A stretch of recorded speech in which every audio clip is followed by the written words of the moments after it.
गांधी जी ने कहा था कि विश्व युद्ध के साथ साथ भारत की अपनी आंतरिक समस्याएं बहुत बड़ी हैं, उन पर भी जनता को ध्यान देने की जरूरत है। लेकिन रामगढ़ अधिवेशन को इसलिए याद किया जाता है कि इसी अधिवेशन में कांग्रेस पार्टी ने तय किया था कि संविधान सभा का गठन होगा और स्वतंत्र भारत के लिए एक संविधान तैयार किया जाएगा।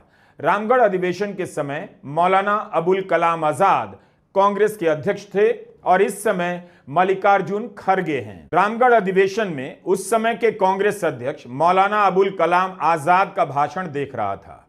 उस भाषण में भी धर्म के आधार पर पहचान और नफरत की राजनीति का जवाब दे रहे हैं और इस बार कैसे दिया गया, दोनों देखना चाहिए।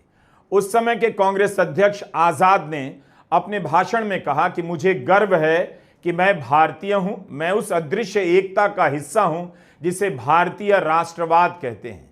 मैं इस बुनियाद का अहम हिस्सा हूं और मेरे बिना भारत का भव्य ढांचा अधूरा है। मैं भी वह अनिवार्य तत्व हूं जिससे भारत बनता है। मैं कभी अपना दावा नहीं छोड़ सकता हूं। एक तरह से मौलाना अबुल कलाम नफरत की राजनीति का जवाब दे रहे हैं। 1939 तक आते आते सांप्रदायिकता का सांप फन काढ़कर भारत की नियति पर हमेशा के लिए बैठ चुका था। धर्म के आधार पर नफरत की चिंगारियां फैलने लगी थीं और देश बांटने की बात होने लगी थी। उसी संदर्भ में मौलाना अबुल कलाम आजाद कहते हैं, मैं भारत की एकता का अभिन्न हिस्सा हूं और मेरे बिना इस एकता की बुनियाद अधूरी है। तब उन्होंने यह भी कहा था कि जिस तरह कोई हिंदू कह सकता है वह भारतीय है और हिंदू धर्म का पालन करता है, उसी तरह मुसलमान भी कह सकता है वह भारतीय है, इस्लाम का पालन करता है।